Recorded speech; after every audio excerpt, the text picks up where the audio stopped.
RTM, Rádio Transmundial de Portugal.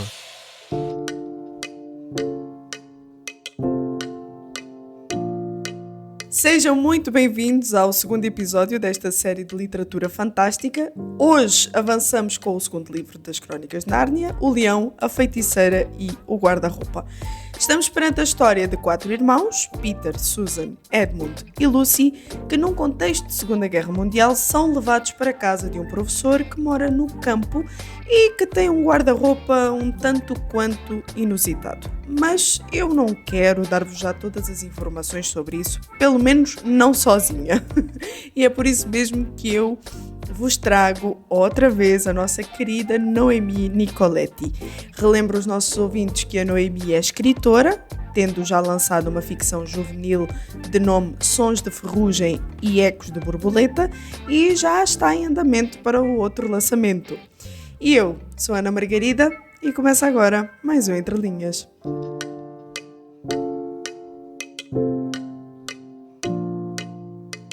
Noemi, nós já chegamos ao segundo livro e eu quero relembrar aos nossos ouvintes que nós estamos a fazer a análise dos livros na ordem cronológica e hoje nós temos o Leão, a Feiticeira e o Guarda-Roupa. Aqui nós temos a história dos 4 irmãos que descobrem Nárnia e que têm uma linda honra, vamos dizer assim, de poder lutar por este reino. Desta vez calha a eles e é aqui que nós conhecemos os 4 irmãos. A Susan, ou melhor, vamos dizer assim por escadinha, o Peter, a Susan, o Edmund e a Lucy. Contudo, vamos começar pelo contexto em que estes irmãos se encontram. Eles são levados para a casa de um professor, que eles consideram ser um homem meio doido, meio louco, e no meio das suas brincadeiras é Lucy que vai parar a um guarda-roupa e ela esconde-se ali para não ser apanhada no meio da brincadeira. À primeira vez ela acaba por não dizer nada, só que ela fica muito curiosa com o que é que pode haver ali e ela volta. E nesse momento é que ela vai parar a Nárnia. Só que nós temos que ir por partes, senão contamos o enredo todo e não nos calamos. O que é que tu pensas que Luís tinha em mente para escolher a irmã mais nova para descobrir o guarda-roupa, para descobrir Nárnia? Bem, é difícil dizer o que o Lewis estava pensando, né? Já que ele é uma figura absolutamente genial, com pensamentos extremamente profundos. Mas eu posso dizer o que eu estaria pensando para escolher ela, se eu estivesse escrevendo uma história assim, né? O que eu teria em mente, por que realmente eu escolheria ela como personagem. Porque, de um lado, por ela ser mais nova, ela representa um pouco esse lado da inocência, da pureza, né? De ser capaz de acreditar nessas coisas de forma tão fácil. E do outro lado, ela é, de certa forma, a que tem menos credibilidade entre os irmãos, porque ela é a mais próxima de estar ainda nessa idade de fantasia, né, de imaginação. Então, ela seria a que teria mais facilidade de criar uma certa dissociação mental com todos os problemas que eles estavam enfrentando ali, né, que eles foram para casa do professor devido à guerra, à separação dos pais e tudo mais. Então, eu consigo enxergar como ela seria ali a que teria menos credibilidade no caso de uma história tão maluca, tão fantasiosa, quanto ter um mundo mágico dentro de um guarda-roupa. Lá está, é aquela ideia de que a fantasia parece estar sempre só mais reservada para as crianças. Exatamente. E, de fato, quanto mais novo, eu acho que mais fácil é de você entrar nesse mundo da imaginação. Quanto mais novo, quanto mais velho também, né? Eu acho que quando a gente vai ficando um pouquinho mais velho, As falando aqui neuroses são outras, vamos dizer assim. Elas fazem as um conexões upgrade. no cérebro. Olha, é até curioso, tem uma frase de Lewis que ele fala na dedicatória desse livro, né? Que ele fala para. Eu não lembro agora se é a sobrinha dele, o que ela é, a Lúcia, a Lucy. Era Ele fala para sobrinha. ela. Afilhada? Ai, pera. Sobrinha ou Filhada, afilhada? tô na dúvida É. também. Depois a gente confere. Mas ele fala para ela assim: agora você já está velha demais para essas histórias. Ele começou a escrever para ela, mas agora você já está velha demais. Mas um dia você vai se tornar velho o suficiente para gostar de contos de fada de novo, né? Uhum. Então talvez tenha um pouco dessa relação da gente aprender novamente a se entregar à imaginação. E ele fez isso com uma maestria fantástica. Agora, falemos acerca da relação destes 4 irmãos. Peter é o mais velho, lá está, a tal escadinha que eu falei há pouco. Depois temos a Susan, temos o Edmund e então a mais nova, a Lucy. É difícil encontrarmos os 4 a darem-se 100% bem. Talvez seja uma coisa de irmãos, não sei, mas nós começamos aqui a encontrar uma relação muito mais confusa e muito mais complicada entre o Peter e o Edmund. Aquela disputa de poder. Porém, o Edmund parece-me sempre mais amargurado. É a sensação que eu tenho dele. Tanto que quando ele acaba por seguir a Lucy até à sala onde estava o guarda-roupa, lá está, ele é o segundo a encontrar Nárnia, ele acaba por desmentir toda a história que a irmã contou, desvaloriza totalmente aquilo que ela disse à frente dos outros irmãos, sabendo ele que ela estava certa. A minha pergunta é, tendo em conta estes dois episódios, porque a Susan às vezes parece-me ali meio diplomática, como é que nós podemos caracterizar o Edmund aqui nesta primeira fase? O que é que o irrita? Porque é que ele é assim? Vamos fazer uma análise psicológica do Edmund. Ótimo.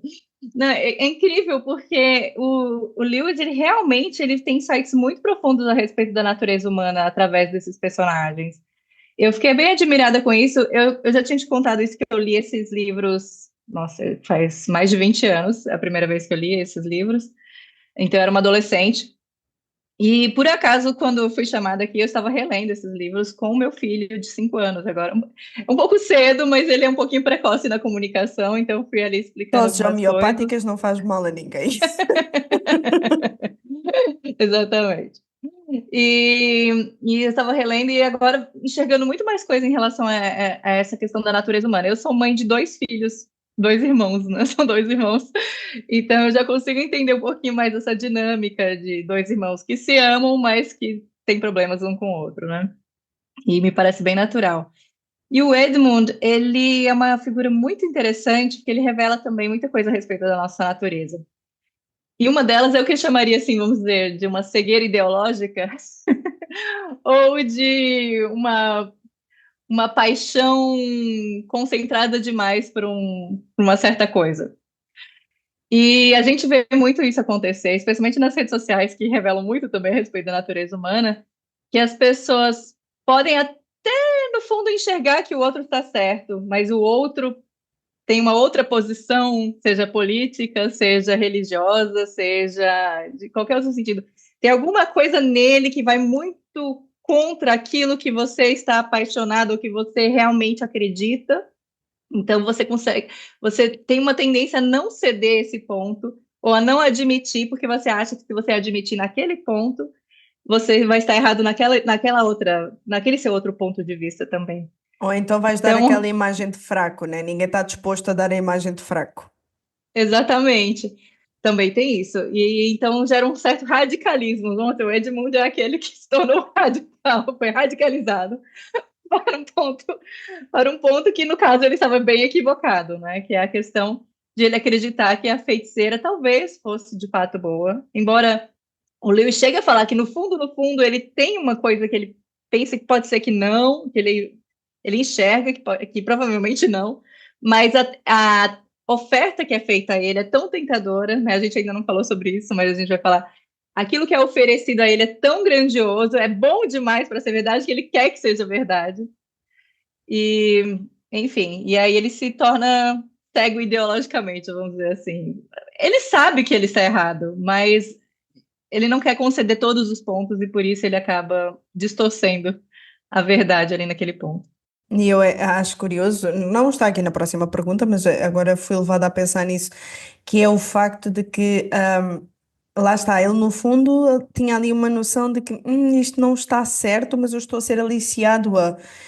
Dá-me a sensação que, como tu disseste e muito bem, nós depois fazemos força para acreditar em certas coisas, quando na verdade o discernimento já está lá. E quando batemos com a cabeça na parede, aí é que a coisa fica complicada. E por isso é que Exatamente. nós, em episódios anteriores, já fizemos uma análise sobre o Edmund e como nós somos também um bocadinho não, somos o Edmund, ponto. Sim. E nós falámos sobre a forma como ele se deixa levar pela manipulação da feiticeira branca, que o conquista, lá está, Hum, ao oferecer um manjar turco, as delícias árabes. uhum.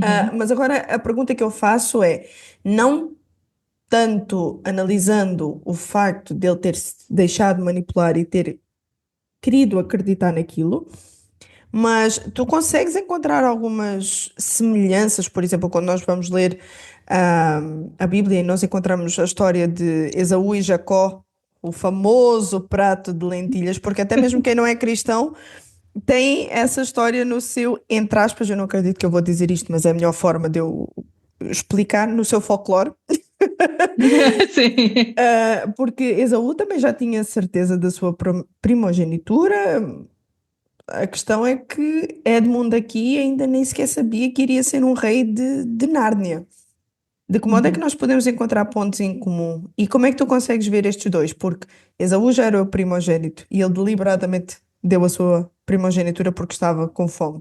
Edmund não Uhum. sabia o que é que vinha aí, mas deliberadamente cedeu aos manjares turcos. O que é que tu pensas sobre isso? É. Bem, se a gente for fazer uma comparação direta entre essas duas histórias, que eu não sei se é o que o Lewis tinha especificamente em mente, eu acredito que tem a questão de que foi uma traição em relação aos laços familiares, né? Aquilo que ele tinha como valores de família.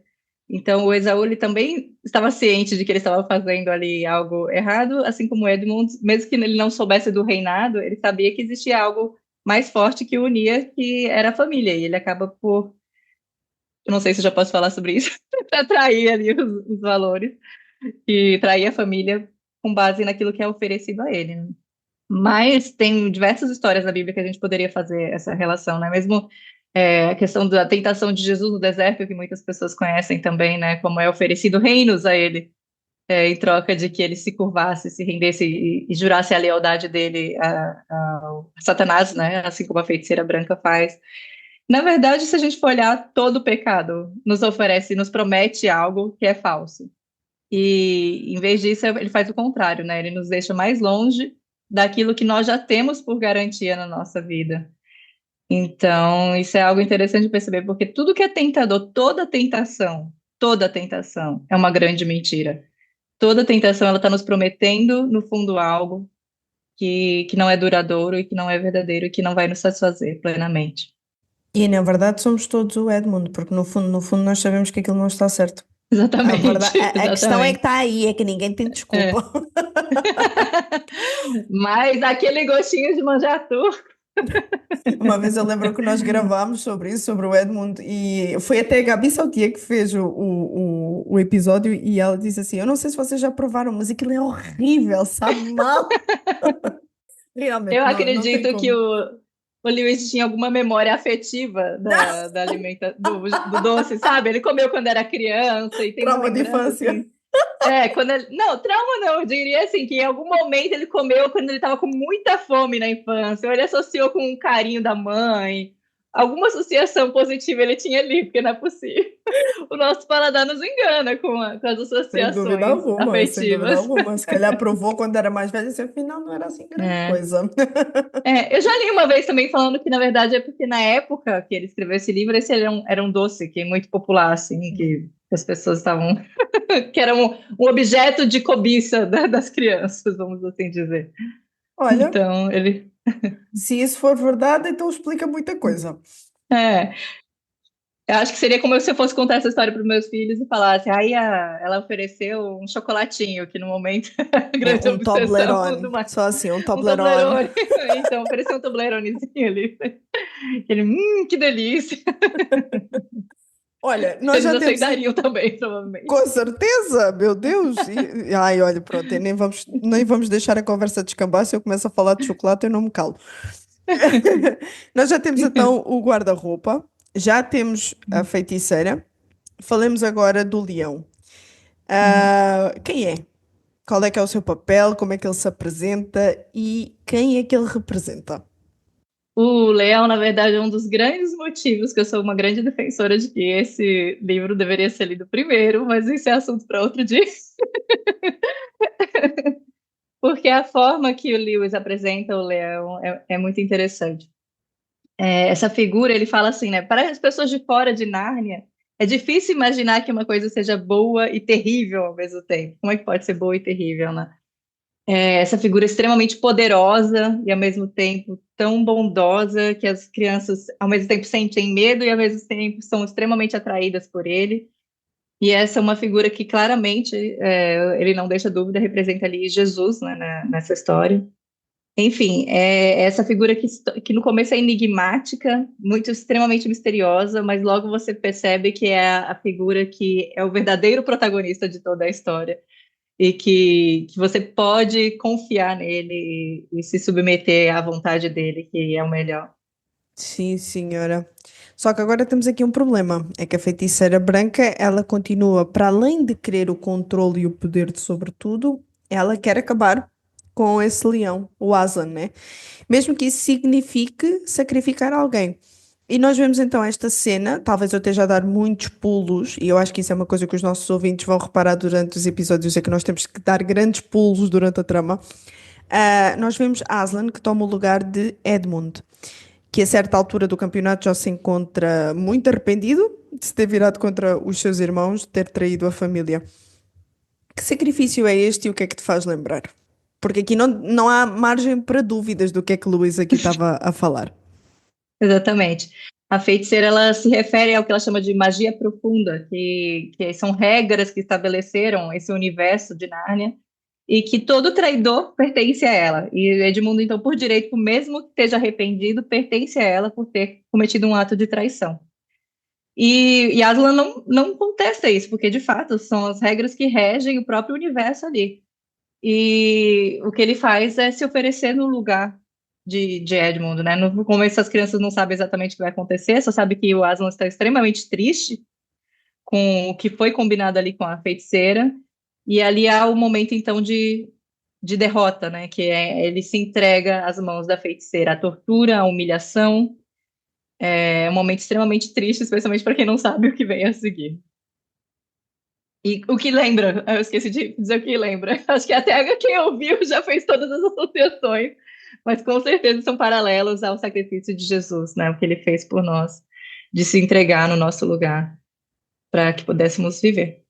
Sem dúvida alguma. E o que eu acho mais bonito acerca da história toda de Jesus, que não acaba só a partir daquilo que nós temos no Novo Testamento, é que a Bíblia ela não tem problemas nenhum em dar spoilers. Portanto, acho que a gente também pode abrir aqui uma exceçãozinha e dar spoilers do que acontece, porque da mesma forma como Jesus ressuscitou, nós vamos ver depois Aslan voltar. Mas olha, A gente diz, talvez desculpa. tivesse ter dado já a dica para o ouvinte. Se você não quer spoiler, dá uma pausa, vai ler aqui. Só dá uma pausa curta. Epá, que excelente técnica de evangelismo. Não, olha, vai ler os evangelhos, tá bom? E depois volta. Aí é mais complicado, Epá, de que fato. fantástico! Que excelente técnica de evangelismo. Olha, eu tenho muita pena, mas nós já estamos a chegar ao fim e temos que falar na Lucy sobre o caráter dela. Nós vemos que Edmund ele acaba então por se arrepender e ele é justificado por Aslan, porque Aslan lá está, toma o seu lugar. Só que o bonito é que Aslan não o coloca de fora, ou seja, ele é coroado juntamente com os irmãos e passa a governar Nárnia junto com os irmãos. Susan, ela torna-se uma guerreira exemplar. Peter é um líder nato e de coração muito nobre. E todos acabam por ter um cognome. Nós temos Peter, que é chamado Magnífico, Edmund, o Justo, por uma razão muito óbvia. Temos a Susan, que é a gentil, e depois temos Lucy, a destemida. E isto é muito curioso, porque é a pequenita, a que ninguém dava nada ao que ela dizia.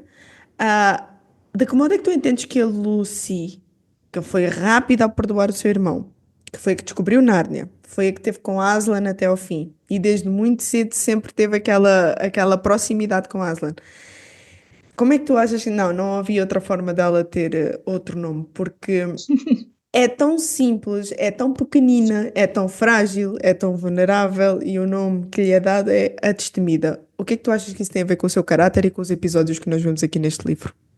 Eu vejo o Lewis ou Aslan, no caso, dando nome a eles que não são óbvios, mas que são muito dignos e algo que talvez só ele fosse capaz de fazer.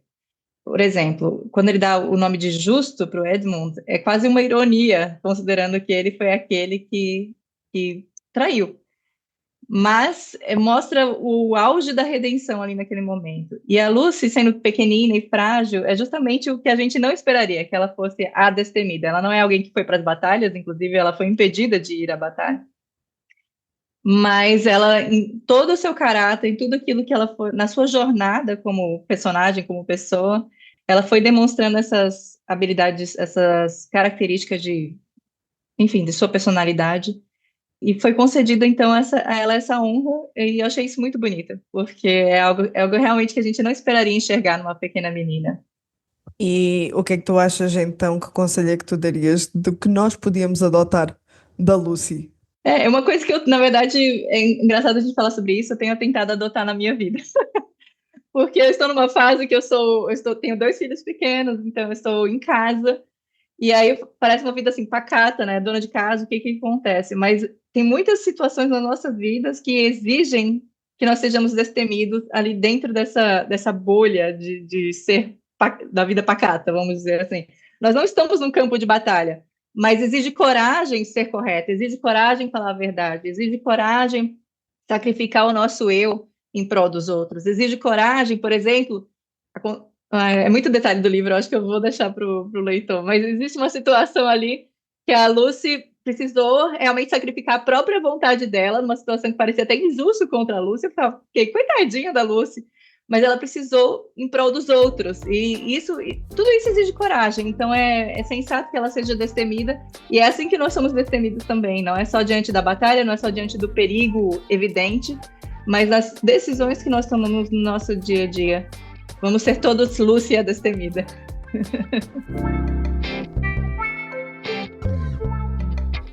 O Entre Linhas contou com a participação especial de Noemi Nicoletti e com a apresentação de Ana Margarida. Realização RTM Portugal. RTM, Conhece todos os nossos programas em rtmportugal.org. uma produção da Rádio Transmundial de Portugal.